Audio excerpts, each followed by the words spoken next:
Bienvenue à On se livre, le balado qui met en lumière des personnalités fortes qui pensent le monde, chacune à leur manière. Je m'appelle Léa Clermont-Dion et je suis autrice, réalisatrice et chercheuse à l'Université Concordia. Je m'appelle Maïka Sondarji, essayiste, chroniqueuse et professeure en relations internationales à l'Université d'Ottawa. On est amis depuis 15 ans et on vous invite dans notre safe space où tout peut être dit. Ah, c'est commencé. Parfait! Yes! Hey, pourquoi un autre podcast, Maïka? Pourquoi on fait ça, en fait? Je suis ici, pourquoi, moi? Aïe, aïe. Il faut qu'on soit sérieuse quand même. Oui. Ça s'appelle comment dans notre podcast? Ça s'appelle On se livre. On se livre. Pourquoi, Léa? Oui, parce qu'on veut parler de... Livres. Livres et d'auteurs, d'autrices, qu'on trouve que ça... Des gens qui pensent le monde. Ouais. Puis il y a beaucoup de monde qui parle aujourd'hui. Tout le monde parle. Tout le monde a une parole. Tout le monde se positionne. Tout le monde a une opinion.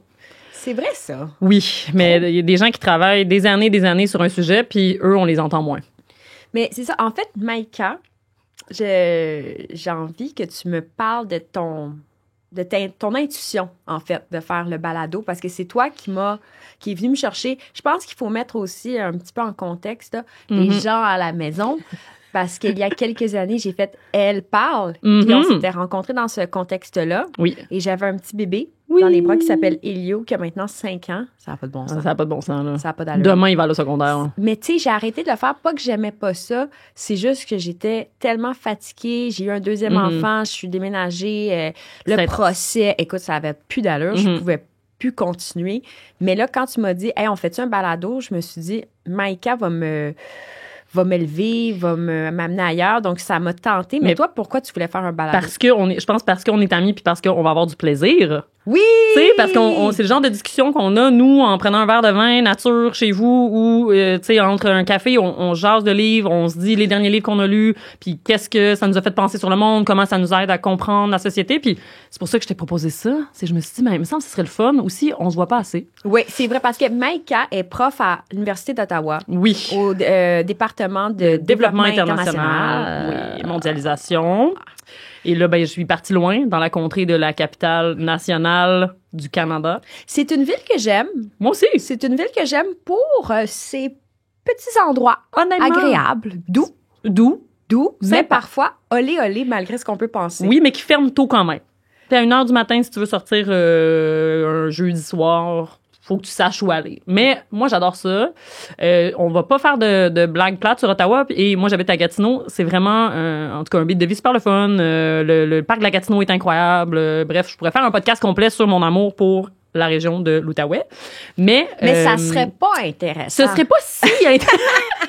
Pourquoi est-ce que je fais pas ça? Ça serait plutôt nul. Je sais pas comment je te dirais ça. C'est un défi. Je vais le faire un jour et ça va être extrêmement intéressant.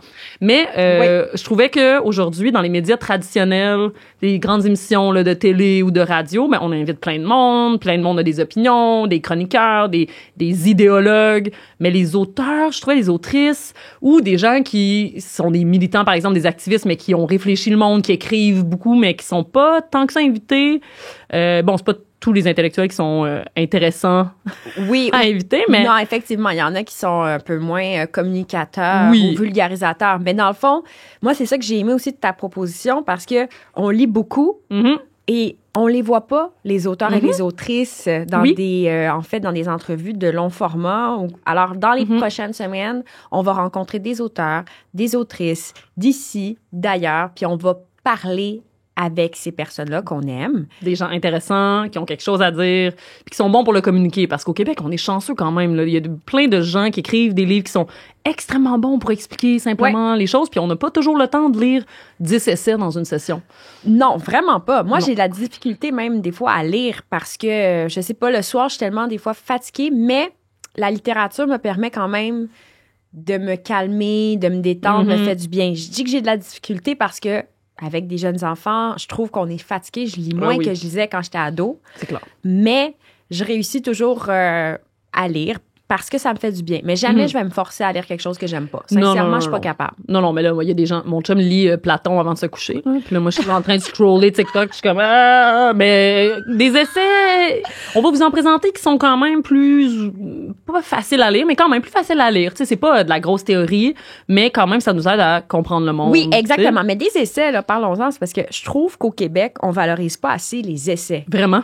Dans les médias, on n'en parle pas assez ou il faut vraiment que ça soit un essai sur un sujet d'actualité. Exactement. Mais on comprend pas toujours la forme aussi de l'essai au Québec, je trouve, là, parce que l'essai, c'est pas que l'essai universitaire avec une revue de littérature, très académique, objectif. Moi, là, j'aime les essais où il y a une voix subjective. Tout à fait. Ou qu'il y a un jeu fort, comme ce que tu vas t'apprêter à présenter, puis on va en parler plus tard de ton nouveau livre, mais... Puis toi aussi, c'est vraiment... Parce que Maïka, c'est une autrice, je suis une autrice, on est aussi des autrices, ça fait partie de notre ADN, on va se le dire. Parce que... parce qu'on sent qu'on peut avoir un impact avec ça. Puis moi, mes collègues écrivent majoritairement pas d'essais. Parce que l'essai, contrairement aux livres académiques, c'est destiné à beaucoup plus de personnes. Tu vises à démocratiser la connaissance. Puis j'ai vraiment hâte qu'on parle de ton nouveau livre parce qu'il y a plein de sortes de publics. Mais personne écrit, par exemple, aux jeunes. Non. Personne écrit à des gens qui lisent moins. On écrit dans l'académique, en tout cas, là, à l'université, on écrit à des universitaires.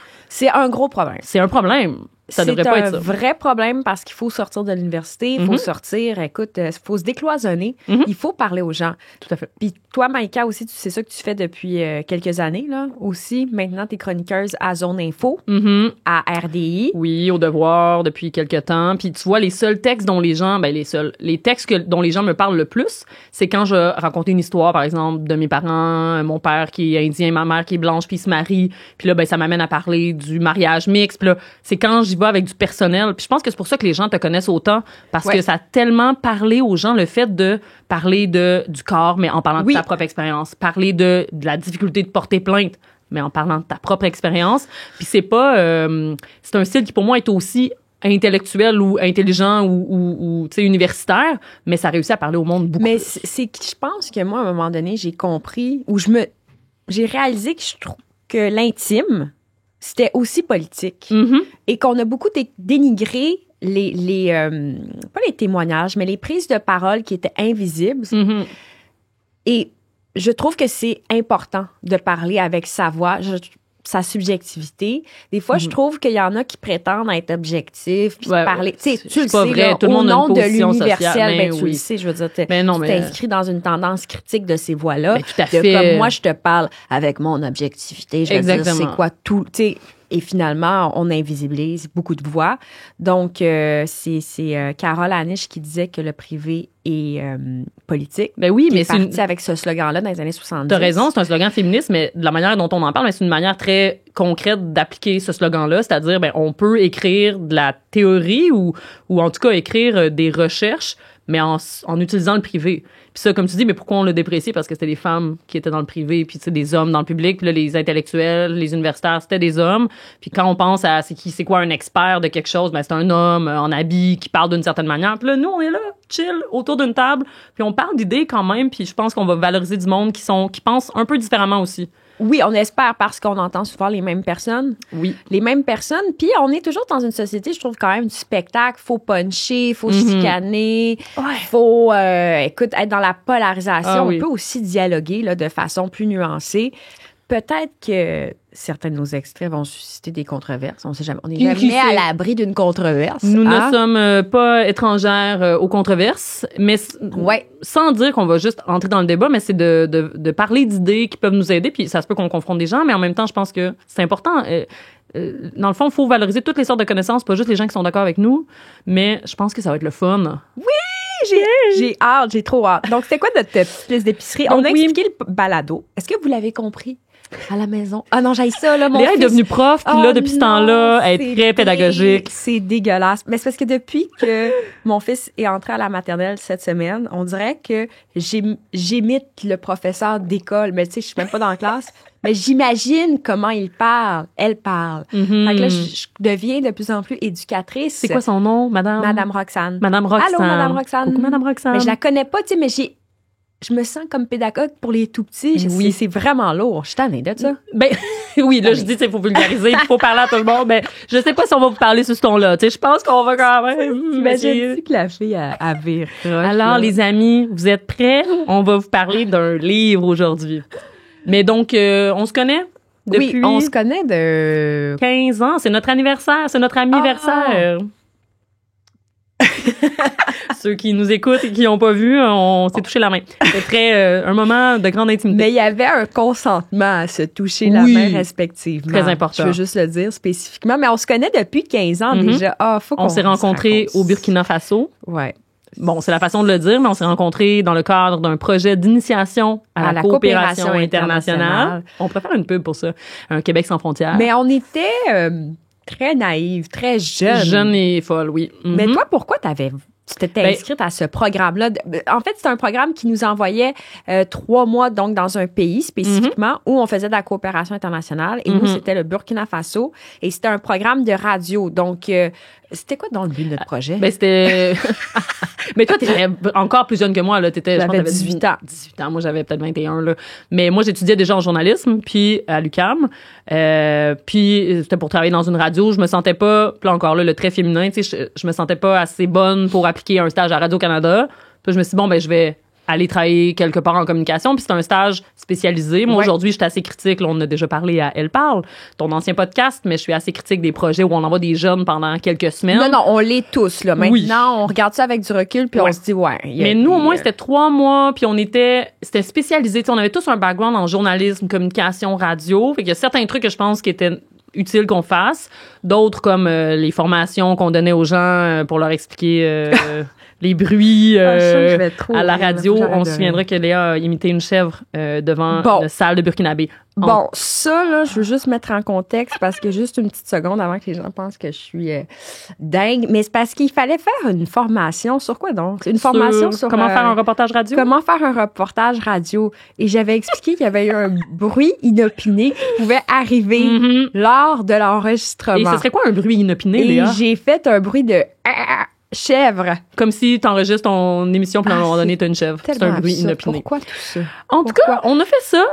Puis après, une chose qui est assez marquante de ce voyage, c'est qu'on se faisait souvent critiquer parce qu'on riait trop.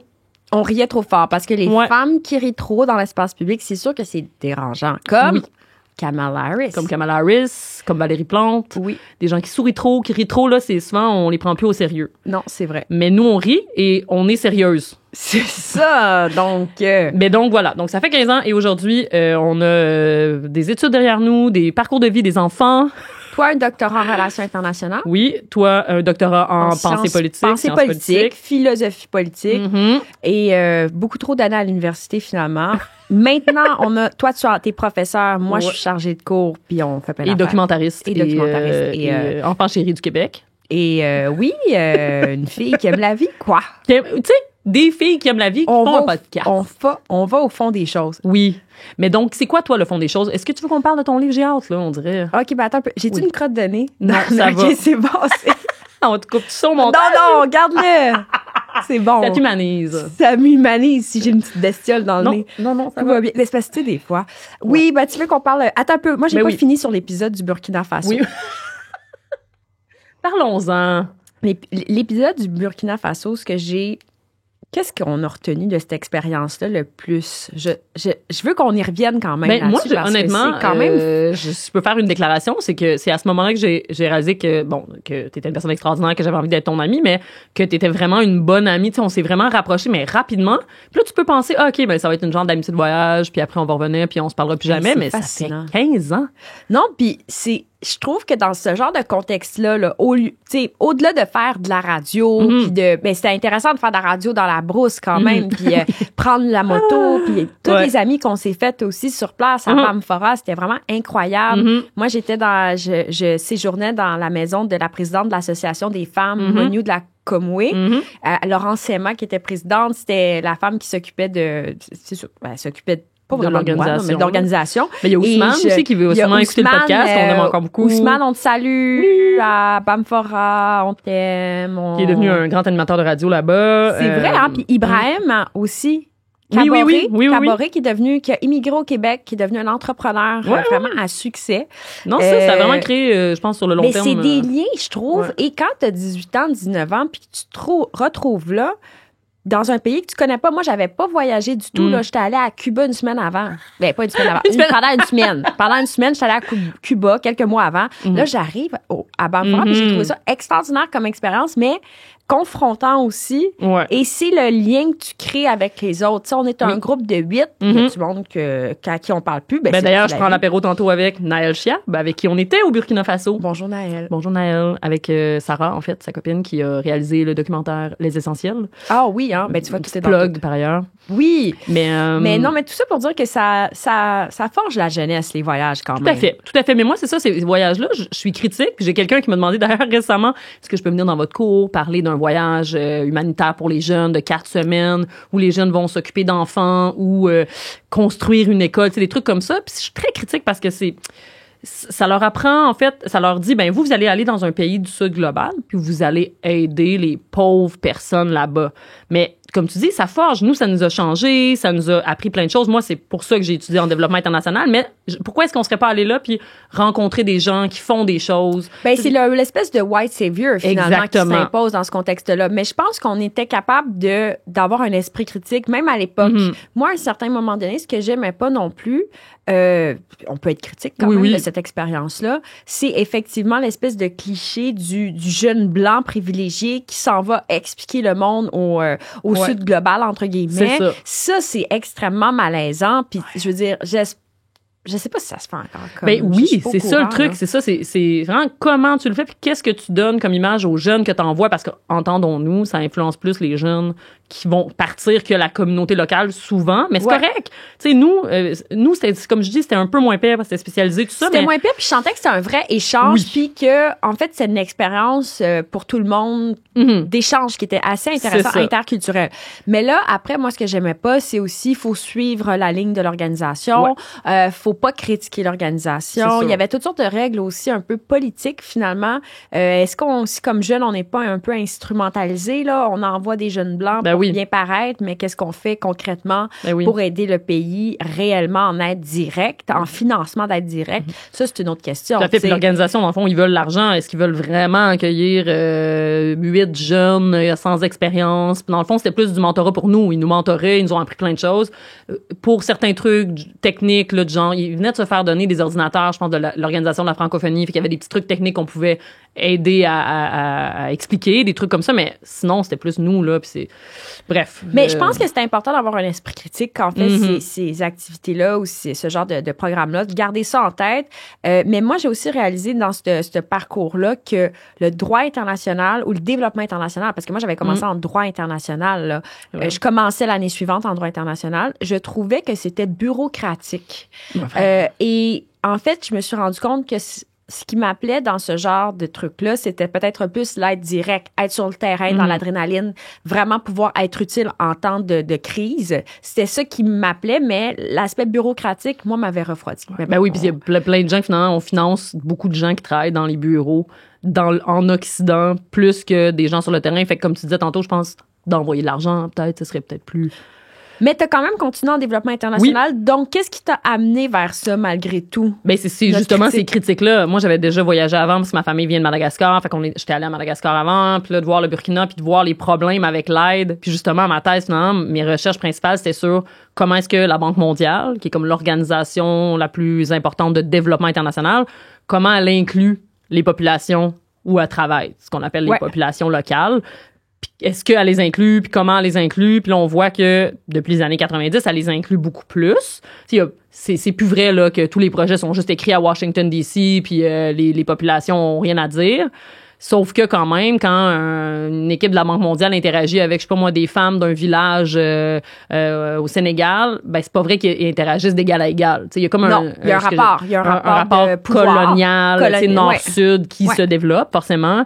Fait que je m'intéresse à ça, puis là de plus en plus dans ces questions-là sur les inégalités dans la prise de parole, puis dans qui a le droit de parler, qui on écoute pas, qui est invité justement sur ces plateaux-là, tout ça. Fait que. Mais la critique du colonialisme, est-ce qu'elle était présente en tes théorie du développement international? Pas vraiment, parce que ça. Sincèrement, on dirait que j'avais jamais vraiment lu d'article ou de chapitre là-dessus avant que tu me parles de ta thèse de doctorat. Là. Ben non, c'est Alors ça. que je trouvais que tu identifiais un problème très clair. Qui pour moi est évident, là. Je veux dire, dans le fond, les programmes de développement, c'est intéressant parce que les premiers bureaux de développement international, dans le fond, c'est venu juste après que les pays se soient indépendantisés là, de la colonisation. Disons Madagascar en 1960. Ben, le bureau de développement de Madagascar, c'était l'ancien bureau colonial. Tu sais, les gens en habits beige, brun, là, avec ça, c'était les colonisateurs. Puis du jour au lendemain, ben, mettons les Français, ils disaient, bon, ben, moi, je suis ici, je parle la langue, tout ça, ben, je vais devenir un agent de développement. Fait que c'est pas une métaphore de dire le développement est colonial. Littéralement, les bureaux de développement, c'était des bureaux coloniaux avant. Puis là, avec le temps, ben on a quand même gardé un petit peu ce mindset-là de on va vous aider, vous êtes moins développés. Tu sais, on disait avant beaucoup les pays sous-développés, mais pendant la colonisation, on disait les pays non civilisés. Et on dit plus ça, mais ça vient de la même affaire. S'il y a des pays sous-développés qui éventuellement vont monter puis se développer puis devenir développés, ben avant c'est parce qu'on pensait qu'ils étaient pas civilisés puis ils allaient se civiliser. Mais tu sais, le modèle qu'on promouvoit de développement, c'est quoi? C'est les pays occidentaux. Mais comment on s'est rendu riche? Ben en allant voler, en exploitant, avec l'esclavage, avec la colonisation. Fait qu'est-ce que c'est vraiment le modèle qu'on veut suivre? Non, c'est juste notre regard occidental pense que on est meilleur puis donc les pays devraient suivre notre exemple. Puis les premiers balbutiements aussi de l'aide humanitaire, en partie, étaient reliés à la religion. Oui, là, vraiment, je veux dire, c'est des missionnaires. Même ici au Québec, il y a eu beaucoup de religieux qui ont été envoyés qui faisaient je sais pas comment on du prosélytisme. Du prosélytisme, effectivement. Et même sur le terrain, on voyait vraiment la puissance, je dirais, des églises évangélistes, notamment. C'était extrêmement fort. L'argent est là. Mm-hmm. Donc... Sous les conservateurs de Harper aussi, les conservateurs de Harper. Financé, puis en tout cas. Mais autre chose aussi, dernière affaire, le nombre de... on connaît des coopérants, on n'en connaît peut-être pas personnellement, mais qui faisaient aussi certaines violences sexuelles. Ben oui, il y en a eu beaucoup de... Énormément. Moi, après porter plainte, même que ça a été publié, j'ai reçu des témoignages de gens en développement international. Écoute, quand tu es envoyé sur le terrain avec des gens qui ont des gros postes, des gros salaires, il y a des choses qui se passent qui sont vraiment pas jolies et j'ai eu des témoignages de ça. C'est encore très tabou. Ouais. Ben, il y a eu un MeToo Aid, comme le MeToo en aide internationale. Puis il y a eu, oui, parce que si t'es ça, t'es un homme blanc, par exemple, très riche, d'un pays occidental, tu viens dans un pays, puis là, tu peux exploiter des femmes locales. T'es un peu imputable, en fait. Qui te surveille? C'est la question. Exactement. C'est-à-dire, t'as le pouvoir. T'as un énorme rapport de pouvoir. Tout à fait. Et matériel physique, économique, là, tu peux engager des femmes puis leur dire bon ben si tu fais pas ça, t'auras pas le contrat ou tu sais fait que c'est vraiment ça. Quand il y a une relation de pouvoir économique, après ça il y a plein d'autres relations de pouvoir qui. Puis je veux juste faire le lien. Je sais que t'aimes pas qu'on parle juste de toi, mais là, je veux qu'on parle là, Attends un peu, là, c'est un balado, là, où on apprend à se connaître tout le monde. On se connaît. En même temps. Alors, Perdre le Sud, quand même, tu sais, c'est relié à ce dont on parle. Tu sais, est-ce que tu voudrais un petit peu réexpliquer ta thèse? Rapidement, parce que Perdre le Sud, premier livre de Maïka, publié chez Éco-Société. C'est ça, j'ai amené lui parce que l'autre est pas encore sorti en papier, mais c'est justement de ce qu'on vient de parler, en fait. Là. C'est comment il y a des relations de pouvoir, puis on en a parlé au podcast Elle parle, mais comment est-ce que il faut avoir de la solidarité entre les pays, entre les peuples, mais comment on le fait? Là, j'appelle ça l'internationalisme radical, puis je me dis, parce que la colonisation, parce que tout ça, c'est les pays occidentaux qui sont responsables, en partie, du fait que ce qu'on appelle du sous-développement ou en tout cas des conditions socio-économiques moins grandes dans d'autres pays, mais donc il faut s'y atteler, il faut faire quelque chose, mais pas de manière condescendante, puis pas par charité.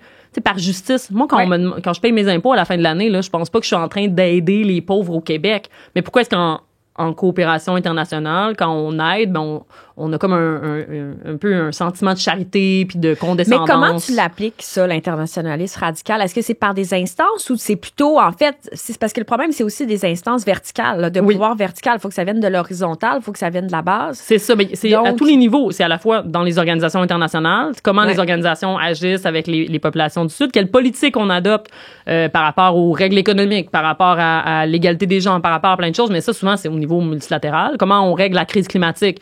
Ça va être ensemble, tu sais. Mais il y a aussi les gouvernements, puis les individus, ça va jusqu'à nous parce que c'est comment est-ce qu'on perçoit l'autre. Tu sais, avec un grand A, les personnes racisées, les personnes du Sud global, les immigrants, les réfugiés. Pourquoi est-ce qu'on appelle, mettons, une Canadienne qui va au Ghana, on l'appelle une expat, mais quand des Ghanéens vont, ou n'importe qui d'Afrique subsaharienne va passer la Méditerranée puis arriver en Europe, eux, c'est des migrants. Fait que dans le langage qu'on utilise, juste dans le, oui, il y a dans vraiment, fait qu'en journalisme, par exemple, il y a vraiment un travail à faire de comment est-ce qu'on présente ce qui arrive.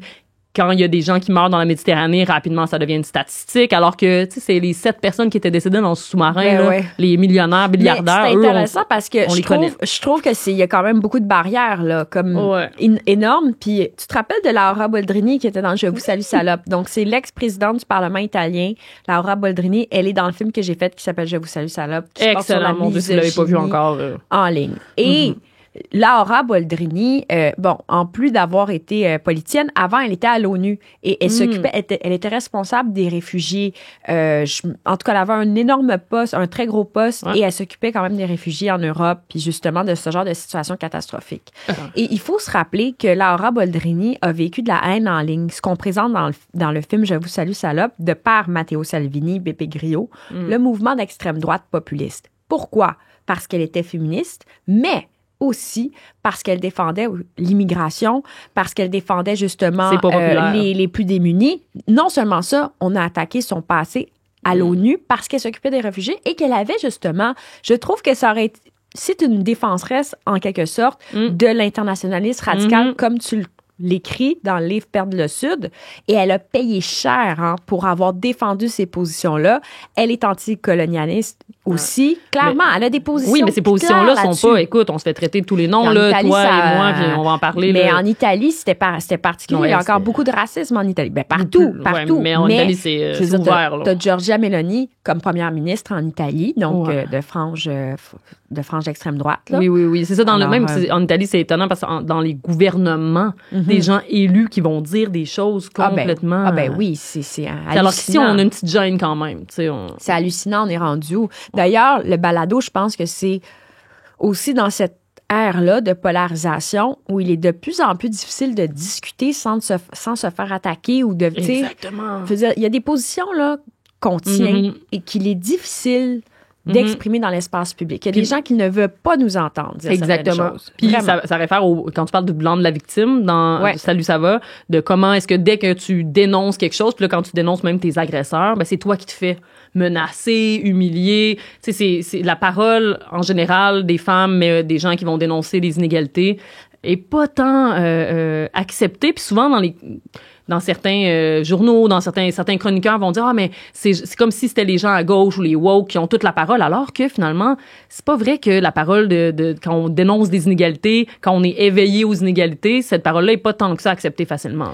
Non, vraiment pas. Puis tu y as goûté, j'y ai goûté parce qu'on prend parole publiquement. Puis Maïka comme moi, on a déjà été, je veux dire, invectivés parce qu'on avait des prises de position pour rien.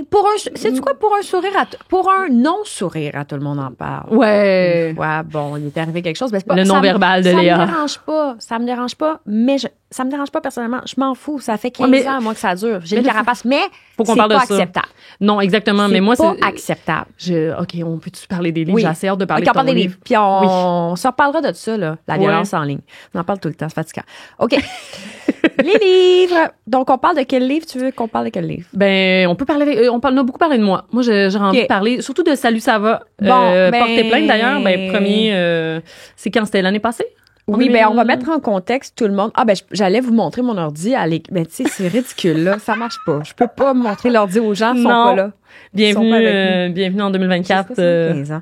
Oui, donc, juste mettre en contexte, Porter plainte, donc, paru en octobre 2023.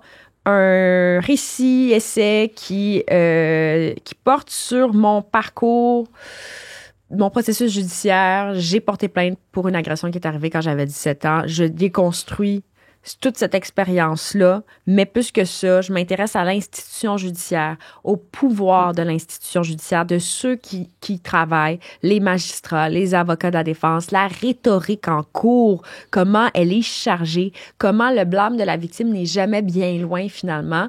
Donc, c'est une réflexion là-dessus, mais il y a quand même des solutions, c'est lumineux. Et suite à l'écriture de Porter plainte, je me sentais quand même responsable parce que Porter plainte, c'est... Qu'est-ce qui arrive quand le mal est fait? Puis qu'est-ce qu'on peut faire? Puis comment ça peut être traité, positivement, négativement? Qu'est-ce qui arrive après? Mais avec Salut, ça va, je voulais en fait, j'avais le devoir, en quelque sorte, de prévenir c'est que j'ai besoin d'agir, tu comprends? Ben oui, vraiment. J'ai toujours eu cette envie d'agir et des fois, je trouve que je parle toujours aux mêmes gens qui pensent comme moi. Et ça m'énerve un peu, dans le sens que j'adore discuter, j'adore rencontrer les lectrices, j'adore faire des conférences, mais depuis 10 ans, je me rends dans les syndicats. Ce sont des femmes qui viennent me voir, là. Ouais. Puis j'adore discuter avec elles, mais ce sont des femmes engagées, déjà un peu mobilisées. Les syndicats au Québec, on a des beaux réseaux féministes ici.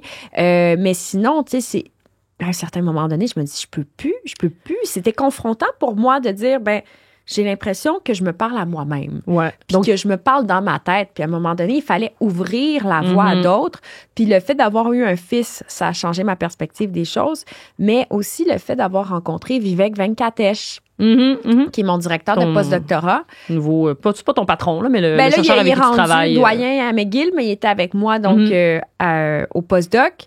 Et Vivek était directeur d'un centre de recherche qui s'appelle le Center for the Study of Learning and Performance, qui se spécialise en pédagogie sociale. Puis Vivek, lui, il a un doctorat en mathématiques, mais il s'intéresse, je te le dis comme ça. Fait cocasse. Tu fais cocasse, puis il adore le heavy metal. Ceci dit, il spécialise en discours haineux et en radicalisation, mais il enseignait au département d'éducation, d'art education. Et lui, ce qu'il faisait avec son centre de recherche, c'est de transmettre des connaissances sur des enjeux super sensibles. L'islamophobie, le profilage racial, de parler ça avec les jeunes, masculinité toxique, ce que tu veux, là. Plein de sujets faciles. C'est ça, facile à aborder en classe. Ben oui. Puis David Wellington, avec qui il travaille aussi au centre de recherche, on était là-dedans.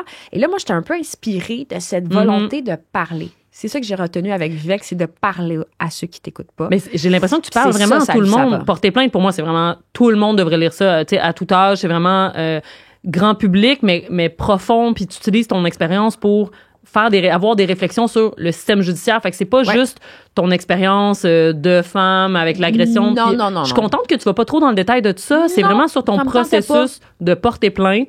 Puis c'est limpide. Puis salut, ça va. Donc celui-là, un peu à tout le monde. Salut, ça va. Tu dirais, ça s'adresse à qui? C'est les jeunes. Donc, jeunes hommes, femmes? Spécifiquement les jeunes hommes. OK. Mais les jeunes femmes aussi sont invitées à le lire. Entre 15, 20 ans, 21 ans, 22 ans. Ça dépend de vous, ils sont rendus où dans leur processus. Ouais. En fait, le livre Salut, ça va, donc c'était vraiment dans une volonté de dialoguer pour prévenir les violences à caractère sexuel. Puis pourquoi ce livre-là? C'est qu'on est dans un contexte où il y a une recherche de Léger qui a démontré que 20% des jeunes hommes peut-être étaient réfractaires au féminisme parce qu'ils pensaient que ça... de plus en plus. Que ça contrôlait, en fait, c'est une tentative de contrôler le monde, là, le féminisme, dans cette perspective-là, alors que c'est un mouvement social d'émancipation qui revendique l'égalité pour tous. Exactement, tu le dis, le féminisme, c'est l'égalité des gens. C'est l'égalité pour tous. Ça aiderait les hommes et les femmes. Mais c'est ce que j'aime ça quand tu dis, tu parles d'être féministe, tu définis beaucoup de choses. Il y a beaucoup de, mais très, c'est fluide là. C'est pas comme voici la définition de. Mais tu parles de, par exemple, le fait d'être féministe. Mais tu te fais-tu encore demander ça? Genre, c'est quoi être féministe en 2024? Tout le temps. C'est fou. Tout le temps. Puis là, tu dis pas dans une salle de classe à l'UQAM, là. Ouais. Parce que j'enseigne à l'UQAM, pas dans une salle de classe à l'UQAM. Mais quand tu vas voir des hockeyeurs, par exemple, là. Le féminisme, tu sais, c'est important de le définir quand on le sait pas. Puis, oui. Non, mais moi, les jeunes à qui j'ai parlé, puis c'est pas dans le jugement, c'est juste de constater qu'on discute pas tous de cette question-là, visiblement. Oui, c'est ça. Mais parce que j'ai rencontré les 400 joueurs de hockey de la Ligue de hockey junior majeur du Québec il y a quelques années, pour leur parler de consentement, puis ça a été un peu l'élément déclencheur au livre, parce que je trouvais que des fois, je sentais qu'il y avait peut-être des petits angles morts. Là, ils en ont jamais parlé, là. Il y a du lock talk room. Puis... C'est ça, ils en ont jamais parlé. Puis, écoute, MeToo, là, il était très jeune quand c'est arrivé. Donc, c'est moins marquant pour eux. Ce n'est pas marquant comme mouvement. C'est comme nous, le sommet...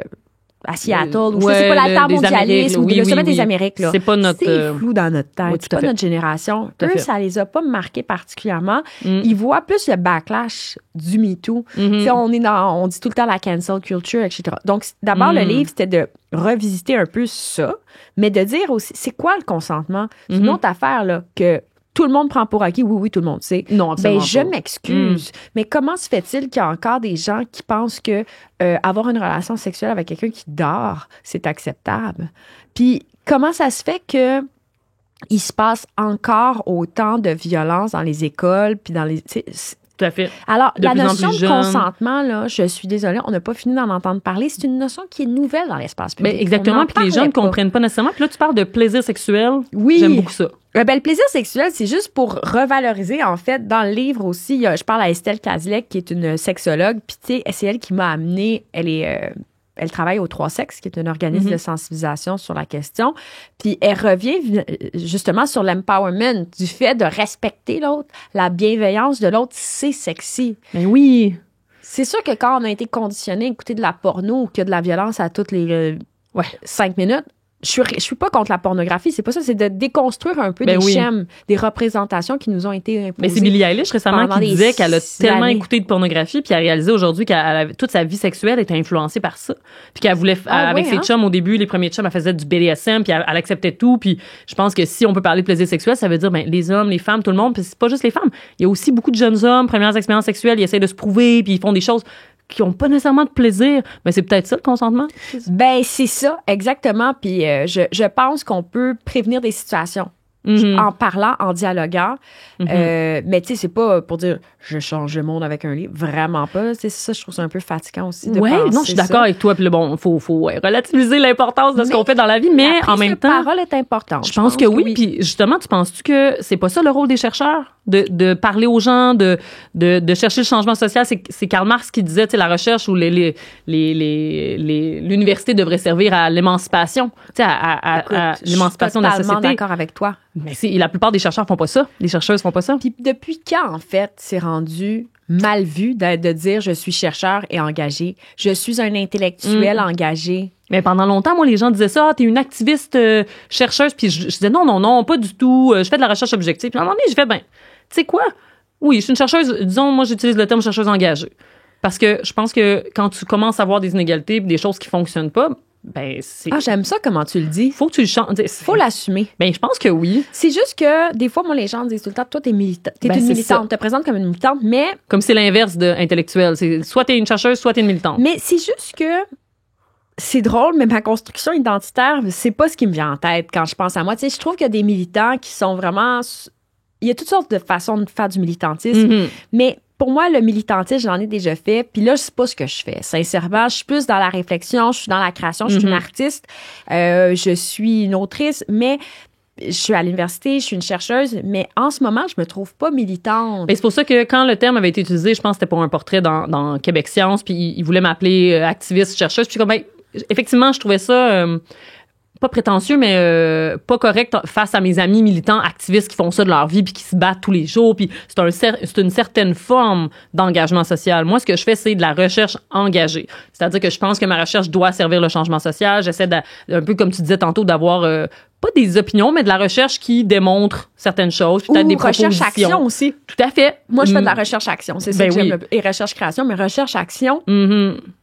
À quoi sert notre travail? Puis dans l'application, si tu rencontres autant des ministres que des hockeyeurs, fait que tu l'utilises dans la vie de tous les jours, finalement, ta recherche. Mais totalement. Puis l'un nourrit l'autre. Salut, ça va, ça a l'air comme un peu de... Oui, c'est un livre jeunesse, puis il y a des témoignages pour sensibiliser aux impacts des violences parce qu'on le banalise. Mais c'est pas sorti de nulle part, ce livre-là. C'est des centaines d'heures à consulter des formations sur les violences. Il y a toute même une science de la pédagogie puis de l'éducation. Je veux dire, c'est pas pour rien qu'il y a un département d'éducation dans les universités où on enseigne aux profs à enseigner. C'est qu'il y a des formes d'enseignement qui fonctionnent plus. Moi, je me suis rendu compte que d'être strictement dans la théorie, ça ne parlait pas. Absolument pas. Je sais pas, toi, comme prof, là. Non, puis il faut qu'on commence à parler comme Madame Roxane. Parce que, non, mais effectivement. Salue qu'on aime. Salut, Roxane. Mais, dépendamment à qui tu parles, faut parler différemment. Moi, quand je vais faire une formation à Affaires mondiales Canada, je vais parler différemment de si je parle à des étudiantes de 17 ans, 18 ans. Si je sais que, par exemple, à des syndicats ou à des universitaires, c'est sûr que tu adaptes ton langage. Puis je pense que c'est pour ça que le livre, tu parles tellement de choses denses puis intéressantes puis des concepts. Tu parles de masculinité toxique. Puis là, je me suis demandé, tu peux un peu expliquer c'est quoi la masculinité toxique, mais aussi, je me demandais, tu sais, Elio, là, dans 10-15 ans, avec ses premiers partenaires. Qu'est-ce que tu ferais si tu voyais que, il y a peut-être un peu de masculinité toxique? Comment tu gérerais ça comme mère? D'abord, masculinité toxique, c'est un terme qui effraie. les gens beaucoup. Faut juste revenir à la base de cette expression-là qui vient du chercheur Terry Coppers qui a travaillé en prison puis qui observait des comportements entre hommes en prison qui réitéraient un peu la domination masculine. Donc, certains comportements d'objectivation des femmes, d'insultes, d'injures et de violence. C'est une valorisation de la violence, la masculinité toxique quand on parle de ça. Puis, en fait, moi, ce que je trouve intéressant avec cette expression-là, c'est que dans certains contextes, ça s'applique aussi. Pour moi, ce qui s'est passé à Hockey Canada, de créer un fonds d'indemnisation qui a été fait pour particulièrement les agresseurs, des millions de dollars qui ont été faits pour cacher des violences sexuelles. On se rappelle qu'il y avait eu un viol collectif, ça, avec des jeunes. Oui, il y en a eu plusieurs, là, viols collectifs dans l'histoire du hockey. Et je trouvais que, par exemple, dans un groupe d'hommes où on légitimise des actes de violence envers des femmes, par exemple, en les sexualisant et en les agressant, mais pour moi, ça, c'était de la masculinité toxique, tu sais. Donc, ça, il y en a. Les gens ont peur de ce terme-là, mais je pense que si on le recontextualise, on peut mieux le comprendre. Ou, comme tu fais souvent, de le remettre dans un concept positif. Bon, mais c'est quoi une masculinité qui serait positive? Ce serait quoi encourager? Une masculinité saine ou quoi que ce soit. Il y a plein de comportements qui sont tout à fait adéquats. C'est pas être contre la masculinité, c'est juste de constater qu'il y a eu des errances. Puis, il y a quand même 9 agressions sur 10 qui sont perpétrées par des hommes. Donc, la violence, elle existe masculine. Puis si Elio, justement, mon fils, quand il va grandir, là, moi, je travaille tous les jours. Tous les jours pour prévenir ça. Parce qu'il est dans un environnement où il va être socialisé. C'est ça, en dehors de la maison aussi. Il est déjà socialisé à la violence. C'est épatant. Ah ouais, hein? Dérangeant de voir à quel point, avec nos écrans, la violence est à un clic. Mais dès genre 3-4 ans. Ouais. Mon fils me dit, c'est drôle, c'est un vidéo violent. Ils trouvent ça drôle, la violence. Ils sont désensibilisés à la violence. Dans les jeux vidéo. Ben là, nous, on joue aux jeux vidéo. Là. Lui, je suis pas très bonne. Ton chum est bon, non? Bah, pas vraiment. On est plus... Ben, on joue à Mario, là. Oui. On joue à des petites courses. Moi, ça me plaît. Là, moi, j'avais même pas le droit de jouer aux jeux vidéo. Fait que... Mais il y aura jamais de jeux violents dans ma maison. Là. Ça, c'est hors de question. Ouais. Genre, hors de question. Mais ceci dit, là, déjà, je dois intervenir tôt. Parce que le vidéo là, qu'ils trouvent drôle sur YouTube, je veux dire, ça va tellement vite, ces vidéos-là. Ouais. On tombe vite dans un rabbit hole de cochonneries violentes. Et là, Elio, il y a 5 ans, il me dit « Ha, c'est violent! » Puis je suis comme « Qu'est-ce que ça veut dire? » Puis en même temps, je veux pas démoniser tout ce que je vois sur YouTube, mais... C'est quand même fou que ce soit adressé à des enfants. Ils aiment les films d'action. Ils aiment Spider-Man. Moi, j'avoue que j'aime ça, Spider-Man, écouter ça avec lui, même si certains sont assez ratés, merci. Ils sont pas tous bons. Avengers, on va écouter ce genre de film-là, mais c'est de Les programmes, c'est ça, la socialisation. Tu sais, Judith Butler, que tu utilises beaucoup, le disait, c'est à l'enfance, mais c'est la performance du sexe qu'on voit partout, puis là, on est imprégné de tout ça dès l'enfance, puis c'est comme ça que, année après année, ça se renforce. Mais je pense qu'il y a des meilleurs modèles aujourd'hui. Il y a des films de Walt Disney, par exemple, qui ont des modèles différents ou, tu sais, des représentations différentes des relations de femmes. Mon fils me dit que, tu sais, j'ai bien expliqué, si un garçon veut porter une jupe, c'est son affaire, puis il m'a dit, il faut respecter la différence. Je lui ai fait lire un livre d'Élise Gravel où on parle de la violence qui était faite à l'endroit des homosexuels pendant des années. Puis tu sais, il m'a dit, c'est pas parce que 2 hommes s'embrassent qu'il faut... les gens qui vont leur faire du mal sont vilains, là. Genre, il m'a dit, ils sont méchants, puis ça, c'est méchant, c'est pas correct. Tu sais, donc, déjà, comme, il y a le schème. C'est important, ces lectures-là. La littérature jeunesse, les livres dès l'enfance. Ça les forge, là, complètement. Faut jamais sous-estimer ça. Ouais, Élise Gravel, c'est les préférés d'Aïna. Mais parlant de masculinité, un autre truc que j'aime de ton livre, c'est, je pense que c'est un sous-titre de chapitre où c'est « J'aime les gars ».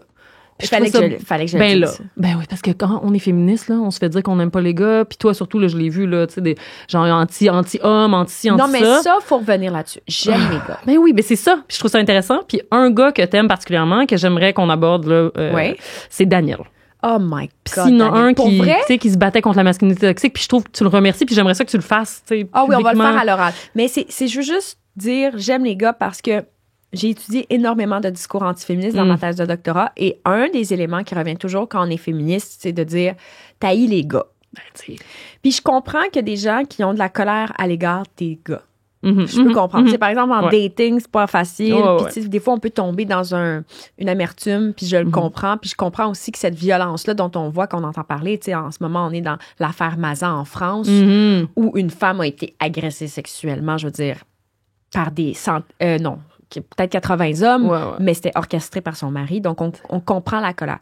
Mais j'aime les gars dans le sens où je pense que ça peut tous nous aider, l'égalité. Donc, j'aime les gars parce que j'aime la société dans laquelle je vis. Puis, je veux qu'on vive égaux. Je sais que c'est de base, mais il faut le répéter. T'es consciente que la société, le patriarcat, le grand mot mettons, les inégalités de genre, influence tout le monde. Puis influence les gars négativement aussi. Tout à fait. Donc, Daniel, il faut en parler, mais est-ce que tu l'avais rencontré finalement? Moi, je l'ai pas rencontré. C'est ton enquêteur. En fait, entre nous, on l'appelle ton enquêteur. Il était l'enquêteur de plein de personnes, Daniel. Mais pour nous, c'est le tien. Il t'a vraiment supporté dans ton processus de porter plainte. T'en parles aussi d'en porter plainte. Je pense que c'est quelqu'un qui a été important finalement pour toi. Puis Daniel, tu le réalises de plus en plus aujourd'hui dans ces processus-là de porter plainte. C'est tellement important. Les enquêteurs que tu croises, les policiers que tu croises, les avocats. T'as eu beaucoup d'hommes autour de toi dans ce processus-là. Qui ont été bien là-dedans. Puis ça m'a réconcilié parce que quand j'ai porté plainte, j'avais peur des gars, là. Ah, c'est sûr. J'avais peur. Des hommes en situation de pouvoir qui comprennent pas, c'est pas de leur faute. J'avais vraiment peur des hommes en situation de pouvoir. Je voulais plus m'approcher des hommes en situation de pouvoir du tout. Et quand Daniel m'a... Tu sais, on s'est apprivoisés, lui et moi, parce que moi, j'étais comme la féministe qui critiquait les policiers, là. Ben oui. J'avais eu un ami qui s'était fait... comment t'appelles ça? Matraquer. Durant une manifestation en 2012, j'aimais pas les policiers à ce moment-là. Fait qu'il a réussi à... Tu sais, je veux dire, je suis très critique du corps policier. Là. Oui. Je te dis pas que j'aime tous les policiers, puis que la structure ne me... Hashtag not all police officers. Mais tu sais, c'est ça, là, je veux dire. En tout cas, alors, Daniel, il a été remarquable parce qu'il a été dans l'écoute. Puis il a été dans la douceur et il a été dans l'apathie. Même, malgré le fait que, tu sais, l'enquête se commençait, le procureur avait même pas accepté la plainte, puis le procès n'était pas en cours, mais il me croyait et il était d'un grand respect, puis il était... C'est ça, le contraire pour moi de la masculinité toxique, là, de vouloir dominer, contrôler, c'est quelqu'un qui est là. Il parlait pas beaucoup, mais il écoutait. Il était bienveillant, il avait confiance, il était affectueux, tu sais, c'était pas physique, mais je le sentais, il y avait un regard comme ça, puis tout au long du processus, il a été comme ça. Jusqu'à temps que, c'est ça, il est tombé malade, Daniel, puis il est tombé malade, écoute, tellement jeune, genre, je pense 46 ans, 47, cancer. Des enfants. Des enfants. Mais c'est drôle, toi, je sais pas si tu as déjà rencontré des gens comme ça dans ta vie, mais tu sais, qui sont sages. Ouais, tu sais, qui ont mais comme, je suis pas du tout ésotérique ou quoi que ce soit, même si j'ai certaines croyances, mais j'avais l'impression qu'il y avait une longue vie derrière. Il y avait pas 48 ans. Parce que c'est ça, il est décédé, en fait, d'un cancer, puis on dirait que sa famille a été tellement généreuse aussi, tu sais, ils m'ont tenu au courant, il a demandé l'aide médicale à mourir. Puis nous, on a eu une dernière soirée ensemble à Québec, là. Ah, je savais pas, je me souviens pas. On a eu une dernière... Oui, on a pris avec notre équipe, là, tu sais. Notre équipe, on a pris un verre de champagne à sa santé, puis il avait l'air bien. Il avait l'air serein aussi avec son départ. Ah, wow. Je te jure, ça marque une vie. Ouais. Ça marque une vie, avoir un homme bienveillant comme ça, puis ça fait du bien, en fait. C'est ça. Mais si on était entouré d'hommes comme ça... Tu sais, je pense à, là, beaucoup dans les élections américaines, tu sais, il y a J.D. Vance, là, le candidat à la vice-présidence pour Trump, qui complètement, là, tu sais, qui tu veux pas te retrouver seul dans une salle avec lui, là, tu sais, qui va critiquer les choix des femmes, qui va critiquer qui veut contrôler les femmes, le corps des femmes. Puis là, de l'autre côté, le vice-président de Kamala Harris, c'est Tim Walz, qui est comme un bon papa, là, tu sais, qui va te protéger. Puis là, j'avais lu quelque chose à un moment donné comme quoi Tim Walz, c'est le genre de personne à qui tu demanderais de te reconduire à ta voiture le soir tard. Mais pour te protéger de gens comme J.D. Vance qui te font peur un peu parce que ils te rendent pas à l'aise, tu sais. Exactement. Mais Daniel, c'était ça, puis je pense que la masculinité positive, c'est à la masculinité, tout à fait. Mais comme ton père. Bon, mon père, c'est un être extraordinaire là, qui justement je pense que c'est pour ça que mon chum aujourd'hui ressemble un peu à mon père, c'est quelqu'un de très doux, qui est pas dans la masculinité toxique, qui essaie pas de se prouver, qui essaie pas de dominer, tu sais, qui c'est des hommes qui me donnent confiance en la masculinité puis en les hommes. C'est pour ça qu'on aime les hommes. Ben, Jonathan, on peut-tu se dire qu'on peut le nommer? On peut le nommer. OK, parce que je pense Jojo. que c'est sûr.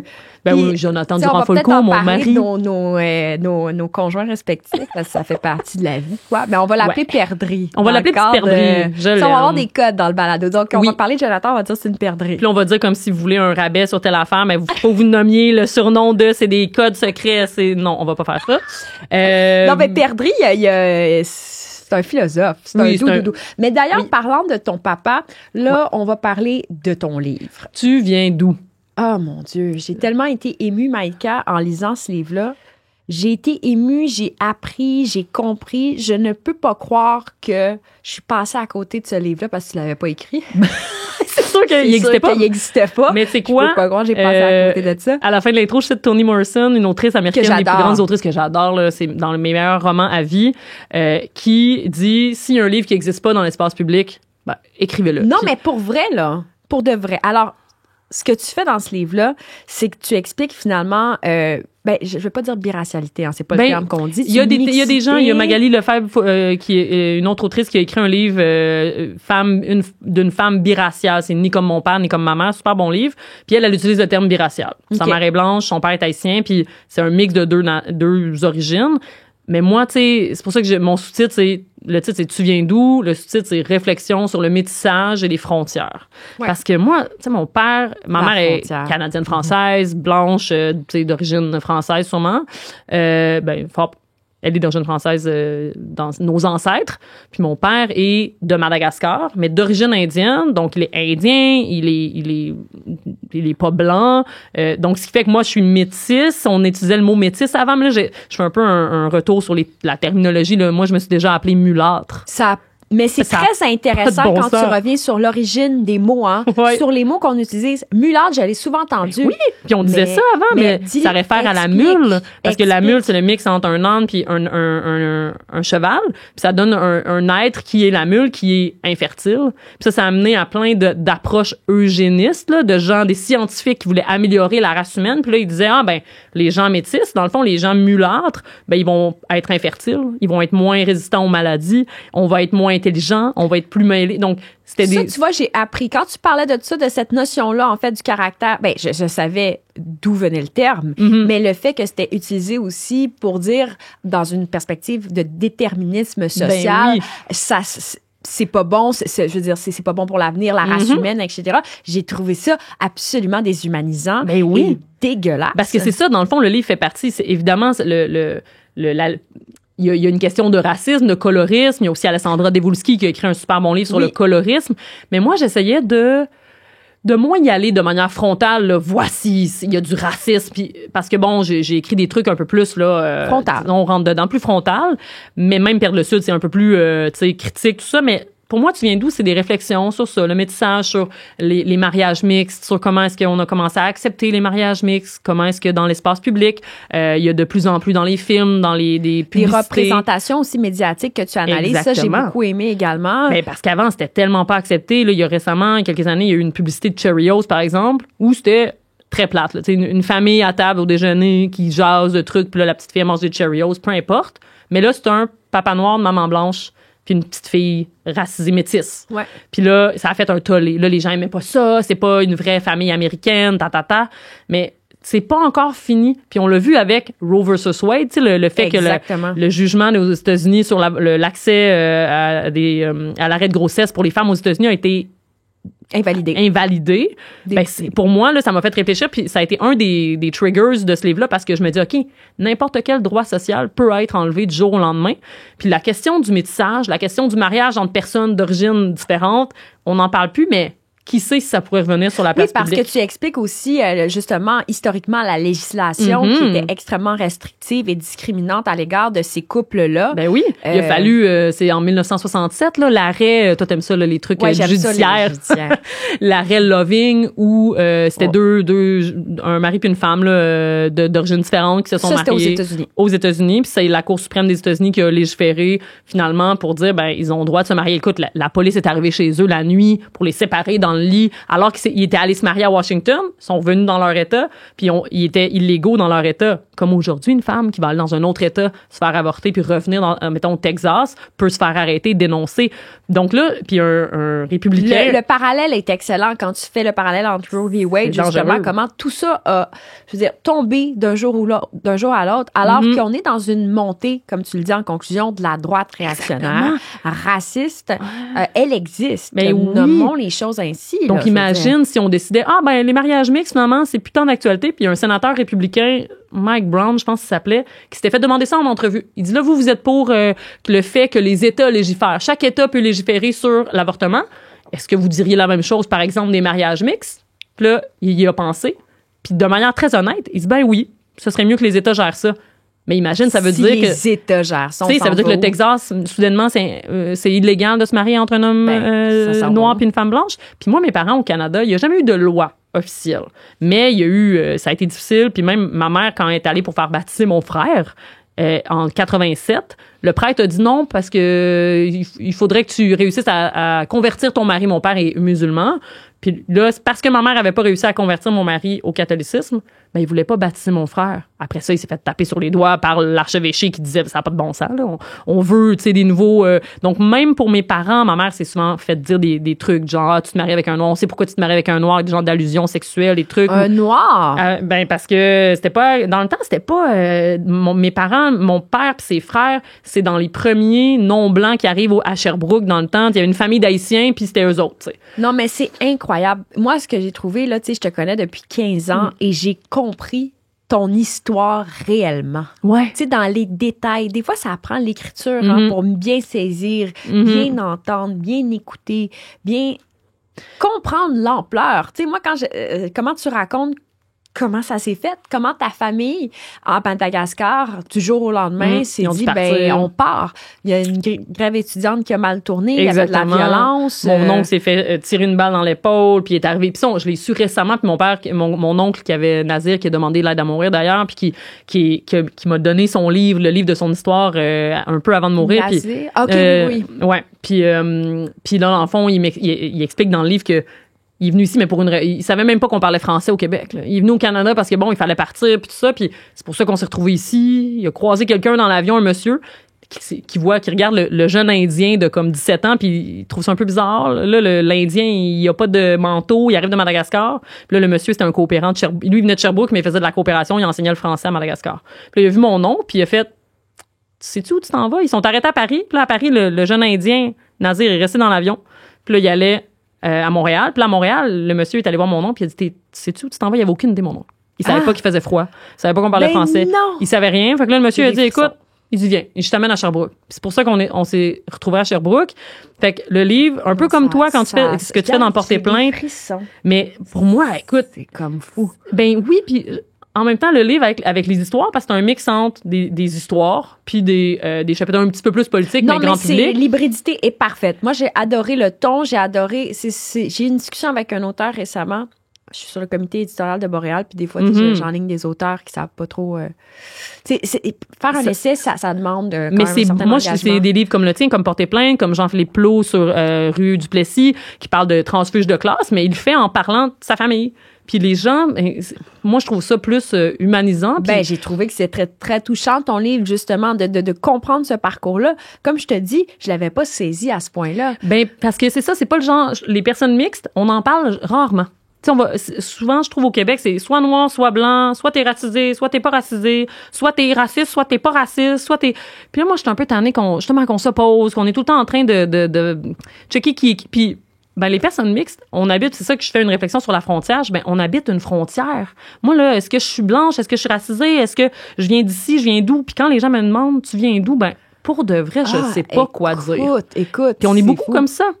Puis même des gens qui sont pas, mettons, qui sont blancs, mais que, je sais pas moi, leur mère vient de France, puis leur père vient d'Allemagne, puis là, ils sont nés au Québec. Puis là, il y a aussi ces questions-là, puis tu te situes où? Puis je pense que c'est pas tout le monde qui pense pareil. C'est pas toutes les personnes mixtes, par exemple, qui vont avoir les mêmes opinions, mais le fait de venir d'une frontière comme ça, d'habiter la frontière, c'est sûr que tu es plus ouvert à la différence. sais, chez nous, c'était, on mangeait des samosas au jour de l'an puis du pudding chômeur à Noël. C'était ça notre vie. Oui, si on revient au voyage du Burkina Faso, t'étais extrêmement ouverte. Puis quand tu racontes dans le livre, justement, que quand t'es arrivée en Afrique, puis tu voyais un peu peut-être des liens entre Madagascar, le panafricanisme, il y avait des liens communs. Là. Dès que je rencontre une personne africaine de n'importe quel pays, puis que je parle du fait que je viens de Madagascar, ben là, soudainement, là, on est comme, on est africain! Puis là, quand je croise des personnes d'origine indienne, on a le même lien, il y a comme quelque chose. Fait que la question tu viens d'où, elle peut être vraiment déplacée. Parce que si tu demandes à quelqu'un, j'ai une amie là, noire, mais qui est née ici, ses parents sont nés ici, elle est vraiment québécoise, là. Quand on se fait demander tu viens d'où, mais ça vient un peu dire tu viens pas d'ici. Tu viens sûrement pas d'ici. Puis c'est ça aussi dans les discours publics, je trouve, au Québec, sur l'immigration, sur les femmes voilées. Parce que eux, ils sont pas québécois. Ils sont pas nous. Il y a sûrement ça là-dedans. Ben oui, c'est sûr. Tu sais, la loi 21. On a tous posé la question. Tu sais, je lève la main. J'ai sûrement déjà posé cette question-là. Puis je pense des fois aussi qu'il y a de la maladresse. Là, tu sais. Oui, puis je pense faut pas. Je veux pas démoniser des gens qui demandent la question parce que moi je le pose la question. Tu sais, puis pour de vrai, je pense que ça peut venir d'un endroit de curiosité puis de. Tu sais, mon père, il s'est fait demander beaucoup. Exactement. Puis mon père, il aurait jamais critiqué quelqu'un qui aurait demandé tu viens d'où. Sauf que effectivement, faut voir est-ce que tu as une relation de confiance avec la personne. Non, c'est ça. Qu'est-ce que tu veux savoir? Qu'est-ce que tu veux savoir? C'est ça, là. Si la personne te dit, je viens de Montréal, puis tu dis, oui, mais tu viens d'où vraiment? Tu sais, là, quand les gens te posent la question 2-3 fois. Sans toujours se faire poser la question. Parce que même, mettons, mon fils qui a un nom qui est comme pas québécois, parce qu'il est italien à moitié, il est mixte. Ben oui, c'est ça. Ben oui, il est mixte parce qu'il est italien à moitié, comme Gianluca, mon conjoint. Ben, tu sais, Gianluca, lui, je me rappelle qu'il m'a dit, pendant toute son enfance, il a changé son nom. C'est fou, hein? Il s'est appelé Jean-Luc parce qu'il était tanné de se sentir exclu. Parce qu'il y avait des blagues sur les Italiens à l'époque. Ben oui. Donc peut-être qu'il sait pas quoi dire, mais j'ai jamais demandé. Mais je pense que vous auriez une discussion très intéressante parce que je vais lui prêter ton livre parce que lui, il me parle de ça, puis il y a un vide. Ben oui. Il se sent pas totalement québécois. Italien, québécois. Il pourrait pas dire qu'il est italien. En même temps, il est québécois, mais il y a quelque chose chez lui qui vient. Il y a comme quelque chose qui est dans une quête identitaire, une construction qui n'est pas achevée, puis qu'il ne le sera jamais, puis que tu le racontes bien. Il y a comme un vide. Oui, puis quand il n'y a pas de mots pour dire ce qu'on est, qui, tu sais.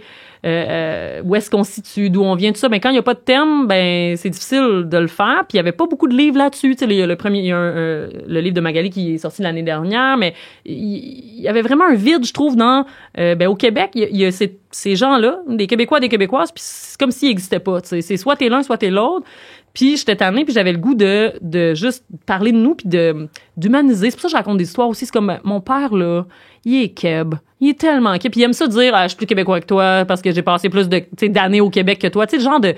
oui, hein? Oui, puis je trouve qu'au Québec, c'est comme, les immigrants, là, tu sais, ils parlent pas français, ils sont comme ça, ils ont leur culture, là, puis et souvent, il y a un discours assez négatif. Puis moi, tu sais, t'es venu à mon mariage, évidemment, puis c'est mon cousin. Tellement touchant. Ben, moi, j'ai trouvé ça extraordinaire. Ton cousin, là, qui est célébrant, là. Ouais. Ben, c'est David. Il est mix? Non, mais lui, c'est un blé. Lui, c'est très québécois, tu sais. Sa mère, c'est une Demers, son père, c'est un blé. Il est blanc, il est keb, il est gay, il est super ouvert. Puis là, il animait, tu sais, la cérémonie. Puis ma grand-mère, musulmane, indienne, qui parle à peine français, est venue faire une cérémonie. C'était tellement touchant, tout le monde. Vous auriez dû tous être là au mariage de Maïka. Tout le monde aurait... Écoute, j'avais pas assez de place. Non, mais c'est tellement beau. Mais je trouve, pour moi, c'est ça le Québec. Comment tu l'appelles déjà? Comment qu'on dit? Dadima. Dadima. Dadadi, c'est mon grand-père, ma grand-mère. Puis moi, dans le fond, mes vrais grands-parents, les parents de mon père sont décédés à Madagascar. Mon père, c'est le dernier d'une famille de 13. Incroyable. Fait que lui, il y a des neveux et nièces qui l'ont pris dans leurs bras, tu sais, qui sont plus vieux que lui parce que ma grand-mère a eu son premier enfant à 14 ans, s'est mariée à 16 ans, elle a eu son premier enfant, puis elle a eu son dernier, mon père, à 40.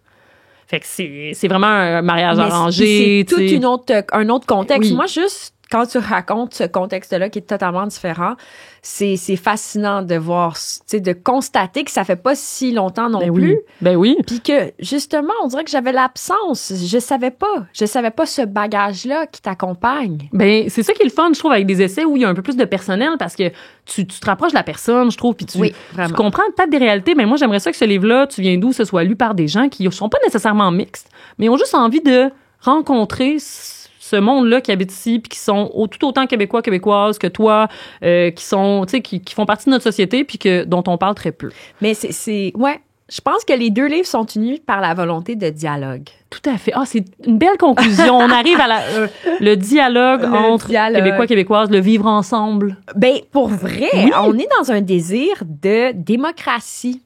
Démocratiser la connaissance. Puis de faire fleurir, je pense que c'est ça, le dialogue, l'interaction, le respect, des valeurs d'égalité. Tout à fait. C'est ça notre projet politique. Okay? Si vous voulez nous voir en politique, non, c'est pas non.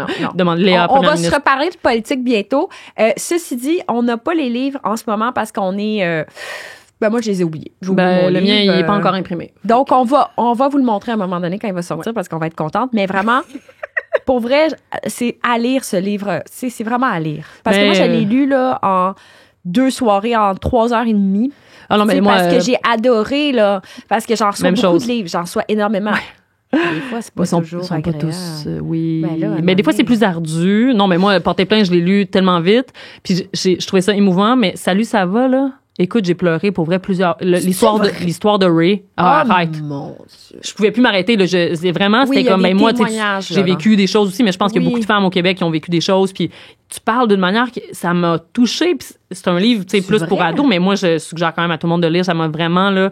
Parce que je trouve que t'amènes d'autres histoires que t'amènes pas nécessairement dans Porter plainte. Puis c'était vraiment... Ça m'a marqué. C'est ça qui marque, en fait. C'est les histoires. C'est pas les concepts théoriques, tu sais. Fait que les 2 livres, je pense que c'est ça qu'on essaie de faire. Tu vois, ça, c'est l'émotion. Oui, exactement. Ça sert à rien de se parler si on n'est pas de cœur à cœur, je trouve. Oui, tout à fait. Moi, quand je parle à n'importe qui, là, en classe, dans une conférence, etc., la communication ne se fait pas si on est juste là-dedans. On aurait pu appeler notre podcast comme ça, de cœur à cœur.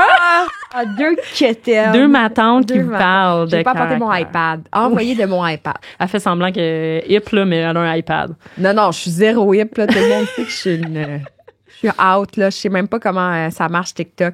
Oui, on va essayer de se mettre sur TikTok. On est au stade où ça va sortir, on va être sur TikTok. Mais j'ai essayé de faire des vidéos, mais c'était un peu cringe, je m'excuse.